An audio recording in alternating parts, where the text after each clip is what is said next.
प्रेरण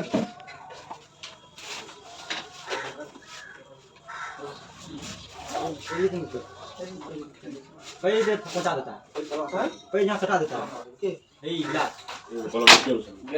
पीछे मत कीजिए, आगे करना है। हम अपना बेंच से बाहर निकलते हैं। चलिए आगे करता है। हाँ बोलिए। देखो स्वप्रेरण किसको कहेंगे जानते हैं? देखिए जब किसी क्वाइल में, क्या चीज में, जब किसी क्वाइल में मान लीजिए या कोई क्वाइल, क्या है या क्वाइल,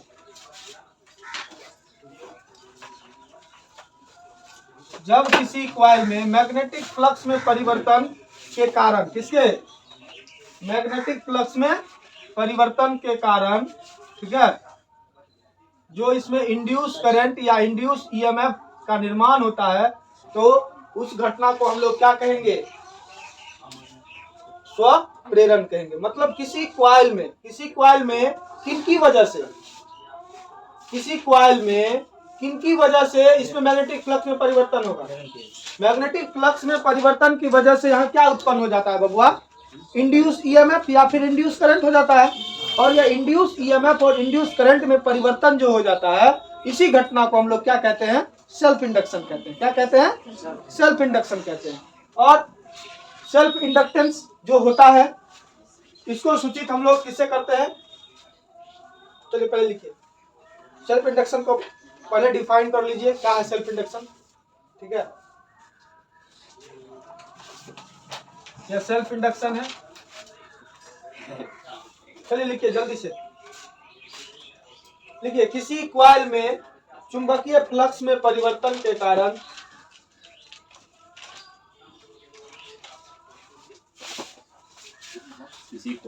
किसी क्वाइल में चुंबकीय फ्लक्स में परिवर्तन के कारण, इसमें जो परिवर्तन होगा इसके कारण, चुंबकीय फ्लक्स में परिवर्तन के कारण उसी क्वाइल में इंड्यूस ईएमएफ या उसी क्वाइल में इंड्यूस ईएमएफ, इंड्यूस्ड, उसी क्वाइल में आई इंड्यूस्ड ईएमएफ या इंड्यूस्ड धारा उत्पन्न होने की घटना सेल्फ इंडक्शन कहलाती है।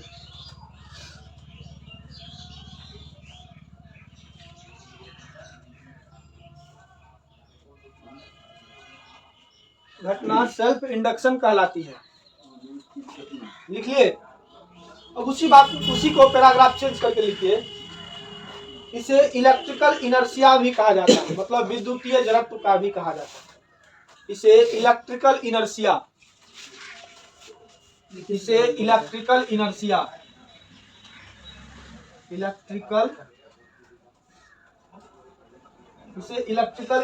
भी कहा जाता है, क्योंकि यह किसी क्वाइल में कहा जाता है, लिखो, क्योंकि यह किसी क्वाइल में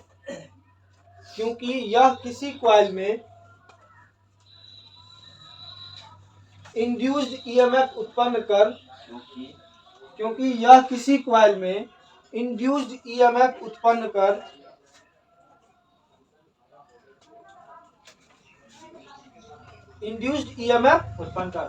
कर उस क्वाइल में प्रवाहित होने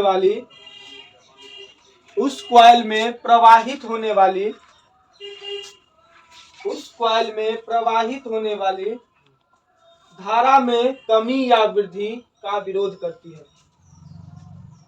धारा में कमी या वृद्धि का विरोध करती है।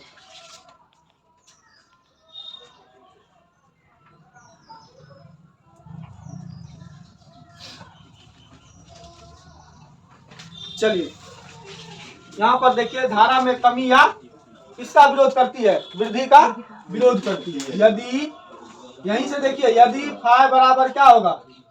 चुंबकीय फ्लक्स में परिवर्तन, चुंबकीय फ्लक्स में परिवर्तन, आई बराबर क्या हो गया? इंड्यूस्ड धारा, कोई दिक्कत? तब यह ऑब्जर्व किया गया, तब यह ऑब्जर्व किया गया कि जितना चुंबकीय फ्लक्स में परिवर्तन होता था उसी के रेशियो में इंड्यूस्ड करंट में कमी या वृद्धि होता था।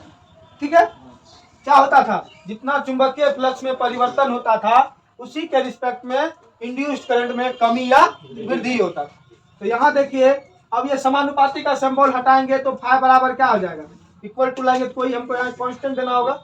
अब यहाँ कांस्टेंट क्या दे दिए, एल आई, क्या दे दिए, एल आई। जहां क्या है, जहां एल बराबर क्या है, कोफिशिएंट ऑफ इंडक्टर, क्या है, कोफिशिएंट ऑफ सेल्फ इंडक्शन या फिर सेल्फ इंडक्टेंस इसको बोलते हैं। इसको क्या बोलेंगे,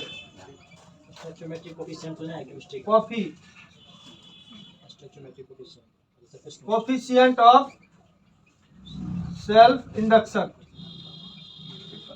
या इसी का दूसरा नाम है सेल्फ इंडक्टेंस। क्या नाम है, सेल्फ, इसको हिंदी में बोलते हैं स्वप्रेरकत्व। क्या बोलते हैं, स्वप्रेरकत्व। मतलब जहां एल क्या है, कोफिशिएंट ऑफ सेल्फ इंडक्शन या फिर सेल्फ इंडक्टेंस बोलो, हिंदी में इसको क्या बोलते हैं, स्वप्रेरकत्व। मतलब फाई बराबर क्या हो गया, एल आई, फाई बराबर एल आई। अब यहाँ से एल बराबर हमको निकालना हो तो यहाँ भी मेरा एक फॉर्मूला हो गया, ये भी मेरा फॉर्मूला हो गया। फिर देखिए यहाँ पर एल बराबर क्या होगा, फाई बट्टा, एल बराबर क्या होगा, फाई बट्टा आई। अब एल को किस तरीके से डिफाइन कर सकते हैं, एल को किस प्रकार डिफाइन कर सकते हैं, मतलब आई का वैल्यू यूनिट लेना पड़ेगा क्योंकि यह नीचे में है। तो यहाँ पर क्या होगा, आई बराबर, यदि आई बराबर क्या ले ले, आई बराबर 1 एम्पियर, क्या चीज, 1 एम्पियर, तब एल बराबर क्या हो जाएगा, एल बराबर फाई हो जाएगा। कहने का अर्थ है, इसको डेफिनेशन के तौर पे कैसे लिखेंगे, जब किसी क्वाइल से, जब किसी क्वाइल में मैग्नेटिक फ्लक्स में परिवर्तन उतना हो कि उस क्वाइल में कितना धारा उत्पन्न हो, 1 एम्पियर की धारा उत्पन्न हो, तो उसको हम लोग क्या कहते हैं, स्वप्रेरकत्व कहते हैं। समझ में आया, जब किसी क्वाइल में उत्पन्न, किसमें परिवर्तन, चुंबकीय फ्लक्स में परिवर्तन इतना हो कि उस क्वाइल में कितनी धारा प्रवाहित हो, 1 एम्पियर की धारा प्रवाहित हो, तो उसको हम लोग क्या बोलेंगे, सेल्फ इंडक्टेंस बोलेंगे, स्वप्रेरकत्व बोलेंगे। पहले इसको लिखिए, उसके बाद हम इसको डिफाइन कर देते हैं।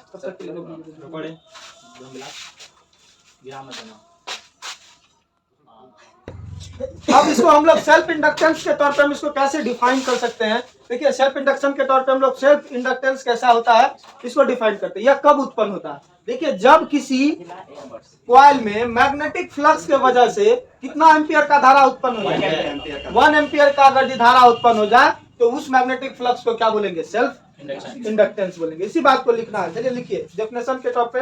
अगर यदि आपको पूछेगा कि स्वप्रेरकत्व क्या है तो वहां आपको ये बना करके आपको डेफिनेशन के तौर पे इसी को लिखना पड़ेगा। ठीक है, चलिए लिखिए। देखिए, मैग्नेटिक चुंबकीय फ्लक्स में परिवर्तन का वह मान, चुंबकीय फ्लक्स में परिवर्तन का वह मान, लिखना रे, इसके नीचे लिखना रे, स्वप्रेरकत्व का क्या होगा परिभाषा, इसके टर्म में लिखा रहे हैं। हाँ, चुंबकीय फ्लक्स में परिवर्तन का वह मान जिसके कारण किसी कुंडली में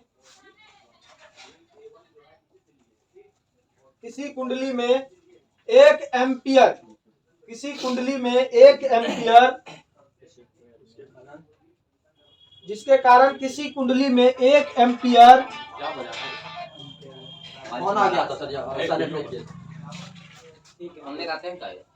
किसी कुंडली में 1 एम्पियर इंड्यूस्ड करंट, मतलब इंड्यूस्ड धारा उत्पन्न होती है।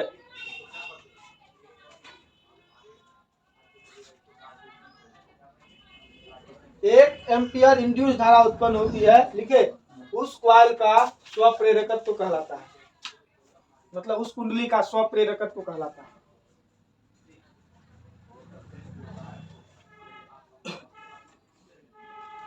इसको हम लोग एक और तरीके से हम लोग डिफाइन कर सकते हैं। ठीक है, अब ये करंट के तौर पे हो गया, अब हम लोग ईएमएफ के तौर पे लिखते हैं, किसके तौर पे? ईएमएफ के तौर पे। तो ईएमएफ के तौर पे देख, ये धारा के तौर पे हो गया। अब इसका डेफिनेशन हम किसके तौर पे देखेंगे? ईएमएफ के तौर पे। तो यहाँ पर देखिए, अब किससे? अब फैराडे लेंज लॉ से। किससे? अब Faraday Lenz law. Faraday Lenz law क्या कहता है, मालूम है ना? ई बराबर क्या होता है? Minus d phi by d t. अब Faraday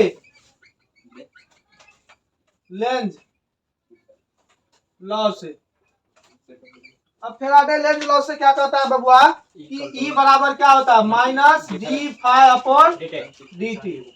minus d phi upon d t. Minus d phi upon d t. अब यहाँ देखिए फाई का वैल्यू क्या निकल के आया था, उसमें देखिए फाई का वैल्यू क्या निकल के आया था। तो ई बराबर minus d upon d t. Phi का वैल्यू क्या था? एल आई था। हाँ, उसमें देखिए फाई का वैल्यू क्या था? एल आई था। अब इसमें देखिए कांस्टेंट कौन है रे बबुआ? L. Minus L D I upon d T हो गया। अब इसका अगर यदि मोड करेंगे, ई का मोड इज इक्वल टू क्या होगा? माइनस एल का मोड भी होगा into D I upon d T. तो यहाँ पर क्या होगा बताइए? तो एल बराबर ये प्लस में हो जाएगा, मोड किए तो एल बराबर क्या होगा? ये भी प्लस, तो ये इसके एल के साथ क्या चीज में है? गुना में। इधर आएगा क्या चीज में होगा? भागा में। तो क्या होगा? एल बराबर ई बटा D I upon d T. D I upon d t. अब करंट में परिवर्तन हो रहा है इकाई समय में, हो रहा है ना? तो हम लोग क्या क्या करेंगे? अगर यदि इसको हम लोग D I upon d T को क्या ले लें? D I upon d T को क्या ले लें? 1 एम्पियर पर सेकेंड। क्या ले लें? 1 एम्पियर पर सेकेंड ले लें। तब जाके क्या होगा? एल बराबर किसके बराबर होगा? एल ईएम उसमें उत्पन्न ईएमएफ के बराबर होगा। होगा ना? क्योंकि इसका वैल्यू जैसे 1 ले लिए, इसका वैल्यू क्या हो जाएगा? एल का वैल्यू ये 1 हो गया, तो 1 भागा ई भागा 1 क्या हो जाएगा? ई। तो हम इसको किस तरीके से डिफाइन कर सकते हैं बताइए? तो देखिए, किसी कॉइल में उत्पन्न ईएमएफ का, इंड्यूस ईएमएफ का वह मान जिसके कारण क्या हो? कॉइल में करंट में परिवर्तन की दर कितना हो? जिसमें करंट, कॉइल में करंट में परिवर्तन की दर क्या हो? 1 एम्पियर पर सेकेंड हो। क्या हो? मतलब किसी कुंडली में उत्पन्न ईएमएफ का वह मान जिसके कारण उस कुंडली में करंट में परिवर्तन, इंड्यूस करंट में परिवर्तन का दर क्या हो? 1 एम्पियर पर सेकेंड हो। क्या कहलाता है? स्वप्रेरकत्व कहलाता है। बात समझ में आया? ईएमएफ के टर्म में आ गया इसका डेफिनेशन। कहने का अर्थ है वो किसके टर्म में था? आई के टर्म में। वहां एल बराबर आई हो गया था, कब? मैग्नेटिक फ्लक्स में परिवर्तन। अब यहाँ देखिए, अब यहाँ क्या हो रहा है कि किसी कुंडली में उत्पन्न क्या चीज? किसी कुंडली में उत्पन्न विद्युत धारा, इंड्यूस करंट में परिवर्तन की दर कितना हो? 1 एम्पियर पर सेकेंड हो। तो उसमें उत्पन्न होने वाली ईएमएफ की क्या कहलाती है? स्वप्रेरकत्व कहलाती है। बात समझ में आया? यानी कहने का अर्थ है किसी कुंडली में उत्पन्न होने वाली ईएमएफ का मान कितने धारा में परिवर्तन की वजह से हो? 1 एम्पियर पर सेकेंड में धारा में परिवर्तन की वजह से उत्पन्न हो, तो वह क्या कहलाता है? स्वप्रेरकत्व कहलाता है। ठीक है, बात समझ में आया जो बोले? क्या नहीं आया समझ में? झूठ बोल रहे हैं। मतलब किसी कुंडली में उत्पन्न, मतलब यहाँ देखिए ये हम निकाल के लाए ना, तो यहाँ पर अगर करंट में परिवर्तन का दर जो हो वो क्या ले ले? 1 एम्पियर पर सेकेंड ले ले। तो उस कंडीशन में क्या होगा? तो 1 से भाग देंगे तो एल बराबर ई एल होगा। एल बराबर क्या बचेगा? ई। अब मतलब देखिए, अब यहाँ देखिए हम इसको किस तरीके से ईएमएफ के टॉप पे डिफाइन कर सकते हैं। तो यहाँ से हम निकाल के दिए फैराडे लेंज लॉ से। अब फैराडे लेंज लॉ से यहाँ पर अगर हम लोग करंट में परिवर्तन की दर क्या ले लें? 1 एम्पियर पर सेकेंड हो जाए, तो उसमें उत्पन्न होने वाली जो ईएमएफ का वैल्यू होगा वही क्या कहलाएगा? स्वप्रेरकत्व कहलाएगा। चलिए लिखिए इसी बात को, लिख लीजिए एग्जाम में, क्योंकि आप लोगों को लिखना है। देखिए, किसी कुंडली में इंड्यूस ईएमएफ का मान, इंड्यूस ईएमएफ का वह मान दे दीजिएगा। किसी कुंडली में इंड्यूस्ड ईएमएफ का वह मान, अरे कुंडली बोले हिंदी ना, इंग्लिश बोले क्वाइल। किसी कुंडली में इंड्यूस ईएमएफ का वह मान लिखे जिसके कारण उस क्वाइल में, जिसके कारण उस क्वाइल में, क्वाइल लिखो या कुंडली लिखो, बात बराबर है। जिसके कारण, जिसके कारण उस क्वाइल में करंट में परिवर्तन की दर करंट में परिवर्तन की दर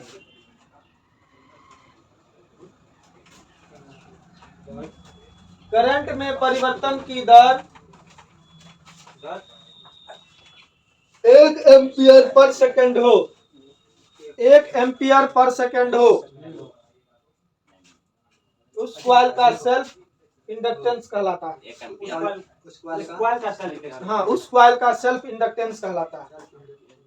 लिखा हुआ है सेल्फ इंडक्टेंस, लिख दिए थे रे। कथी जाची पढ़े ले उधर जाने छिए उस कॉइल का सेल्फ इंडक्टेंस या स्व प्रेरकत्व।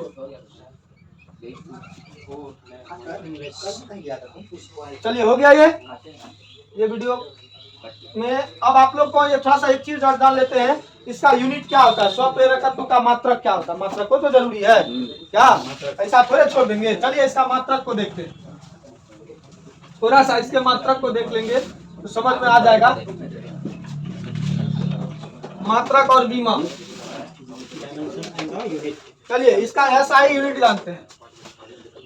इसको एम्पियर से SI unit of self inductance, मतलब ऐसा यूनिट किसका, सेल्फ इंडक्टेंस का क्या होगा। एल बराबर 3 गो चीज निकाले, चीज याद है, 2 गो चीज निकाले। एगो आई के टर्म में फाई बटा आई, एगो एल बराबर क्या निकाले हैं, एगो एल बराबर क्या निकाले हैं, ई बटा डी आई अपॉन डी, यही निकाले हैं। दोनों का ऐसे आगे बढ़ के हां तब ठीक है, लिखे है ना, इसी टर्म में निकाले हैं। अब देखिए चुंबकीय फ्लक्स में परिवर्तन की दर को हम लोग किस में मापते हैं। चुंबकीय फ्लक्स का मात्रक क्या होता है, वेबर। क्या होता है, वेबर। और धारा का क्या होता है, एम्पियर, या इसको वेबर पर एम्पियर बोलो। तो यहाँ पर हम लोग WB से वेबर हो गया, और यहाँ पर देखिए इसको अगर शॉर्ट में लिखे तो WB वेबर पर एम्पियर। अब यहाँ पर देखिए EMF का मात्रक क्या होता है, वोल्ट। EMF का मात्रक वोल्ट, और धारा में परिवर्तन एम्पियर पर सेकेंड होगा ना। मतलब आई एम्पियर, टी का समय, टी नीचे में तो माइनस हो जाएगा। अब ये माइनस ऊपर जाएगा तो क्या हो जाएगा, VS मतलब वोल्ट सेकेंड पर एम्पियर। क्या हो जाएगा, वोल्ट सेकेंड पर एम्पियर हो जाएगा। और इसी को यानी 1 वेबर पर एम्पियर बराबर 1 वोल्ट सेकेंड पर एम्पियर बराबर क्या होता है, 1 हेनरी होता है। क्या होता है, 1 हेनरी होता है। ये याद रखिएगा, याद रखने वाला चीज है, भूलिएगा नहीं आप लोग। यह 1 हेनरी किसके बराबर होता है बबुआ, 1 वेबर पर एम्पियर या 1 वोल्ट सेकेंड पर एम्पियर को हम लोग क्या बोलते हैं, 1 हेनरी। अब इसका डायमेंशन लिख लीजिए, इसको शॉर्ट में HB बोलते हैं। अब इसका डायमेंशन क्या हो जाएगा रे बबुआ, इसका डायमेंशन क्या हो जाएगा, जल्दी बताइए। फाई का डायमेंशन हम लोग कल ही उसी दिन बताए थे, क्या होता है, M1 L2 T minus 3 I minus कितना होता है, 1 होता है, बट I का क्या होता है, I T माइनस 1, ठीक है। तो क्या हो जाएगा इसका डायमेंशन, आप ही लोग निकालिए। क्या हो जाएगा रे, ये आई टी ऊपर जाएगा तो प्लस माइनस ये घट जाएगा, तो हो जाएगा ML2 T minus 2 I minus 2। ये किसका हो गया, सेल्फ इंडक्टेंस का डायमेंशन हो गया, और वो उसका मात्रक हो गया।